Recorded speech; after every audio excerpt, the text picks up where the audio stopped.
Se você acha que entender tudo sobre dinheiro te protege de um erro milionário, talvez seja exatamente isso que esteja te afundando sem você perceber. Renato Vasconcelos sabia cada indicador de cabeça. Taxa Selic, fluxo de caixa descontado, alavancagem, risco sistêmico. Aos 42 anos, era gerente regional de uma das maiores instituições financeiras do país. Terno impecável, relógio discreto e um olhar que parecia calcular até o silêncio da sala. Ele ensinava clientes a não cometerem erros. Alertava empresários sobre riscos invisíveis. Corrigia decisões impulsivas com uma calma quase irritante. Era o tipo de profissional que passava segurança só de apertar sua mão.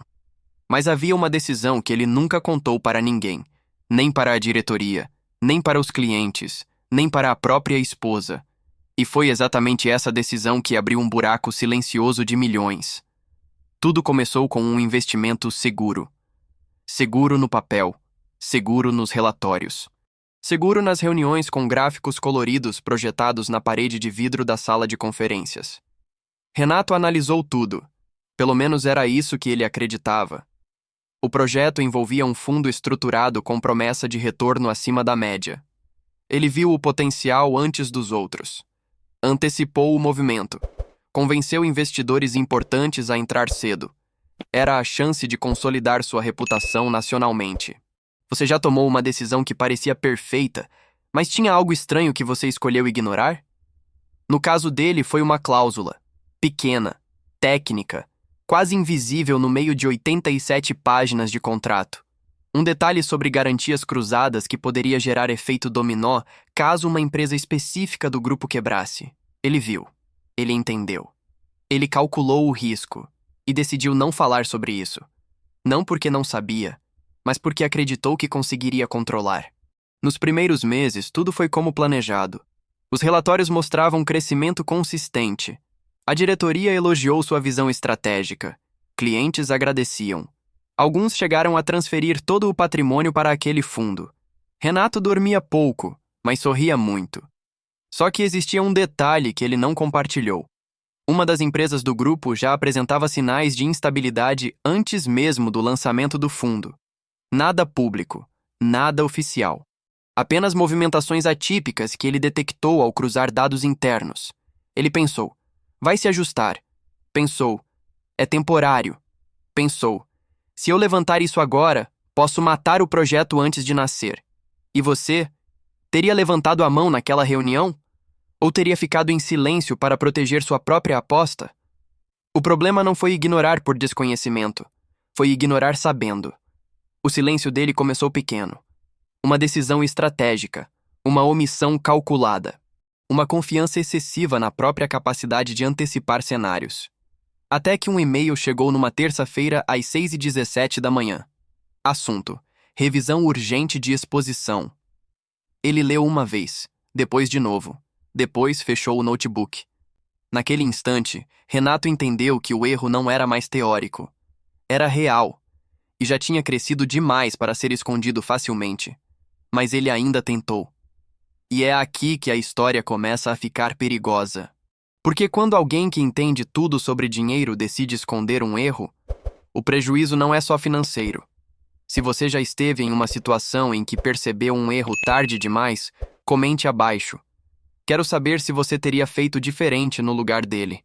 E se histórias como essa te fazem pensar 2 vezes antes de confiar cegamente em especialistas, inscreva-se no canal e curta o vídeo para não perder as próximas histórias. Renato não entrou em pânico naquele primeiro dia. Pelo contrário, ele fez o que sempre fazia quando algo saía do controle. Abriu planilhas. A empresa que sustentava parte das garantias cruzadas estava com fluxo de caixa negativo há 3 trimestres. Até ali, nada escandaloso. Oscilações acontecem, mas os relatórios internos mostravam algo mais sutil, aumento acelerado de dívidas de curto prazo e renegociação silenciosa com fornecedores estratégicos. Sinais que, para qualquer gerente júnior, poderiam passar despercebidos. Para Renato, não.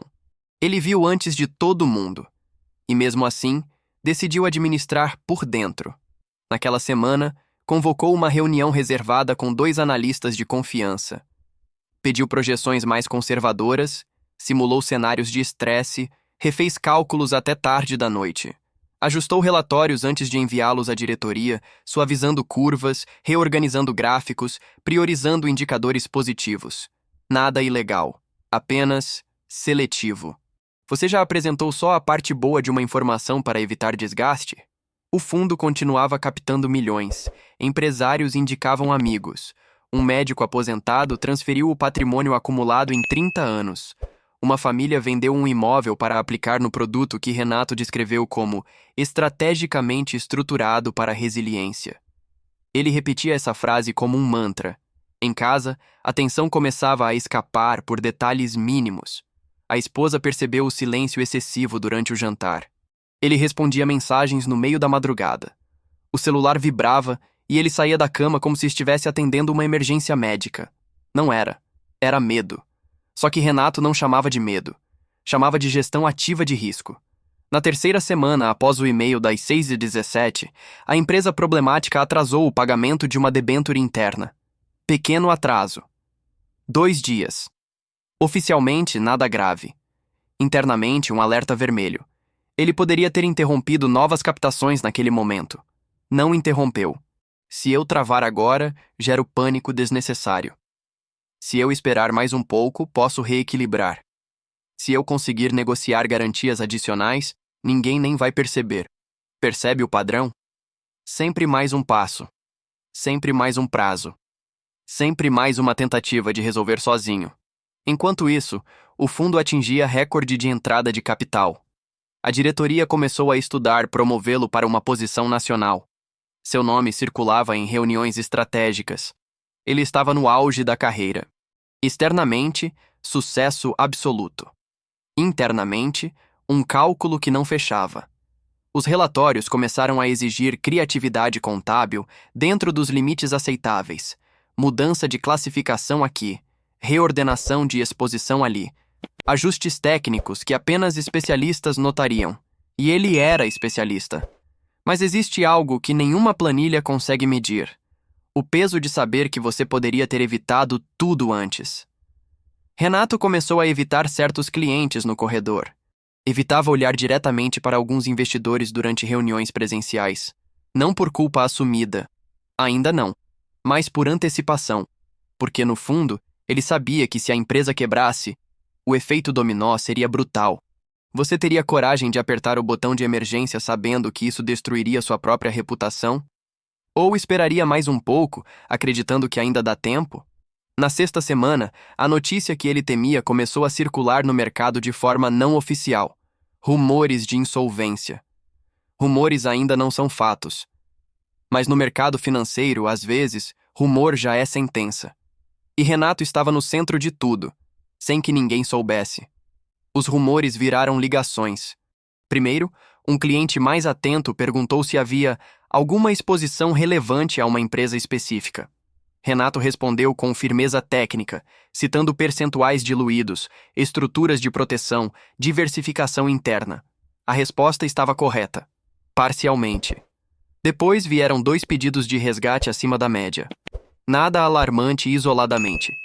Mas juntos, eram um sinal claro de que o mercado começava a desconfiar. Ele poderia ter convocado uma reunião extraordinária com a diretoria naquele momento. Não convocou. Preferiu ganhar tempo. Ligou para um contato antigo dentro da empresa problemática. A conversa foi curta, tensa, cheia de frases evasivas. Estamos reestruturando. É só uma fase. Temos ativos sólidos. Renato desligou com uma sensação estranha. Não era falta de informação. Era excesso de silêncio. Na segunda-feira seguinte, o portal financeiro publicou uma nota discreta. Grupo empresarial enfrenta dificuldades de liquidez. Não citava números. Não citava falência. Mas o nome estava lá. E o fundo que Renato estruturou tinha aquele nome amarrado nas garantias. Naquela tarde, a sala da agência estava diferente. Clientes cochichando, consultores inquietos, o telefone tocando com frequência acima do normal. Você teria ido até a diretoria naquele dia? Ou tentaria segurar mais 48 horas? Renato escolheu 48 horas. Convocou seus analistas e pediu uma nova simulação de estresse extremo. O resultado apareceu na tela com frieza matemática. Se a empresa quebrasse oficialmente, o fundo poderia sofrer perdas que ultrapassavam dezenas de milhões. E em cenário de pânico coletivo, o impacto seria ainda maior. Ele ficou olhando para o número como se fosse apenas mais um dado técnico. Mas não era. Era a materialização do erro que ele decidiu esconder meses atrás. Naquela noite, ele quase contou tudo para a esposa. Sentou no sofá, respirou fundo, começou a explicar sobre exposição indireta e garantias cruzadas. Parou no meio da frase. Disse que era apenas uma fase intensa no trabalho. Porque é tão mais fácil esconder do que admitir. Na quarta-feira, aconteceu o que ele temia. A empresa entrou oficialmente com pedido de recuperação judicial. O mercado reagiu em minutos. O aplicativo do banco começou a registrar solicitações de resgate em massa. Clientes que confiaram nele estavam tentando sair ao mesmo tempo. E havia um detalhe cruel. Devido à estrutura do fundo, nem todos poderiam resgatar imediatamente. Existiam prazos. Existiam travas. Existiam regras que ele mesmo ajudou a desenhar. Você teria antecipado isso? Teria previsto que o medo se espalha mais rápido que qualquer relatório técnico? Renato foi chamado para uma reunião de emergência com a diretoria às 18 horas. Ele entrou na sala sabendo que aquele era o momento de decidir. Continuar defendendo tecnicamente a estrutura. Ou admitir que omitiu um risco relevante desde o início. Uma escolha podia salvar temporariamente sua imagem. A outra podia destruir sua carreira, mas talvez minimizar danos maiores. O que você faria no lugar dele? Porque, às 18h07, alguém na ponta da mesa fez a pergunta que ele estava evitando há meses. Renato, você tinha conhecimento prévio desses sinais? E o silêncio que se seguiu foi mais caro do que qualquer prejuízo financeiro. Renato não respondeu imediatamente. Ele poderia ter dito não. Tecnicamente, ainda existia margem para ambiguidade. Os sinais não eram oficiais. Não havia comunicado público. Nada que configurasse fraude. Mas havia algo pior do que fraude.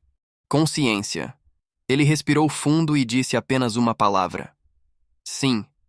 A sala ficou imóvel. O diretor financeiro inclinou o corpo para a frente. Desde quando? Renato explicou. Falou sobre as movimentações atípicas, sobre os relatórios internos, sobre a cláusula de garantias cruzadas, sobre a decisão de não alarmar o mercado antes de ter confirmação concreta. Ele tentou enquadrar como prudência estratégica. Mas à medida que falava, a narrativa começava a se desfazer. Porque ali estava o verdadeiro plot twist. O erro que custou milhões não foi o investimento. Foi a confiança exagerada na própria capacidade de controlar o descontrole. Renato não omitiu por ganância direta. Não desviou dinheiro. Não manipulou números ilegalmente. Ele acreditou que era mais inteligente que o risco. E é isso que quase ninguém percebe. A diretoria já tinha acesso parcial a alguns dados internos. O que eles não sabiam era que Renato havia analisado o problema antes da captação ganhar escala. E mesmo assim, manteve o projeto ativo. Um dos conselheiros foi direto. Se você tivesse comunicado isso no início, poderíamos ter limitado a exposição. Agora temos uma corrida por resgates. O fundo entrou em bloqueio temporário. Manchetes começaram a circular. Clientes indignados ligando sem parar. Alguns perderiam parte relevante do patrimônio. E então veio a segunda camada do twist. A auditoria interna revelou que, se Renato tivesse interrompido a captação no momento em que identificou os primeiros sinais, o prejuízo total seria 70% menor. 70%. Não era um erro técnico, era um erro de timing, de ego, de silêncio. Você percebe a diferença? Ele não perdeu milhões porque não sabia. Perdeu porque acreditou que conseguiria ajustar depois. Naquela mesma semana, sua promoção foi retirada oficialmente da pauta. Ele não foi demitido imediatamente. Isso teria sido mais simples. Foi afastado, investigado, exposto internamente, e o mais cruel, alguns clientes que mais confiaram nele foram os que menos conseguiram resgatar a tempo. Renato passou dias revendo mentalmente a mesma cena. A reunião inicial, a cláusula ignorada, a decisão de esperar mais um pouco. O erro nunca esteve escondido nos relatórios. Esteve escondido dentro dele. Renato não foi preso. Não houve escândalo criminal. Nenhuma viatura na porta de casa. Mas às vezes, as consequências mais duras não fazem barulho. Após 3 meses de investigação interna, ele recebeu uma proposta amigável para deixar o cargo. Sem processo público, sem manchetes com seu nome, apenas um comunicado discreto sobre reorganização estratégica. A reputação que levou 20 anos para construir foi reduzida a um parágrafo neutro. Alguns clientes nunca mais falaram com ele. Um deles enviou uma mensagem curta: "Eu confiei em você." Essa frase doeu mais que qualquer relatório negativo. O prejuízo financeiro foi parcialmente absorvido pela instituição, parte pelos investidores, parte pelo mercado. Mas o prejuízo invisível, confiança quebrada, não entrou em nenhuma planilha. Meses depois, Renato aceitou um cargo menor em uma consultoria de risco. Ironia. Agora ele era contratado para apontar exatamente o tipo de decisão que tomou. Em uma das primeiras palestras internas, ele disse algo que nunca teria dito antes. O maior risco não é o que você não vê, é o que você vê, e acredita que consegue controlar sozinho. Não foi uma frase ensaiada, foi confissão. Ele aprendeu que conhecimento técnico não substitui transparência, que adiar uma decisão difícil quase sempre multiplica o impacto, que silêncio estratégico pode virar omissão irreversível e, principalmente, que reputação não quebra de uma vez. Ela racha em pequenas concessões internas que ninguém vê, até que o peso se torna insustentável. Talvez você não gerencie milhões. Talvez suas decisões não apareçam em relatórios financeiros. Mas quantas vezes você já ignorou um sinal claro porque admitir significaria enfrentar desconforto imediato? Quantas vezes pensou: "Eu resolvo depois"? Renato perdeu milhões. Mas o erro começou pequeno. Uma cláusula, um detalhe, um silêncio. Dinheiro se recupera. Confiança raramente volta ao estado original. Se essa história fez você repensar alguma decisão que está adiando, comente abaixo o que você faria diferente hoje. Quero saber sua opinião. E se você gosta de histórias que mostram o lado invisível das decisões financeiras, inscreva-se no canal, curta o vídeo e ative o sino para saber antes quando novos vídeos forem publicados. Porque o próximo erro silencioso pode estar muito mais perto do que parece.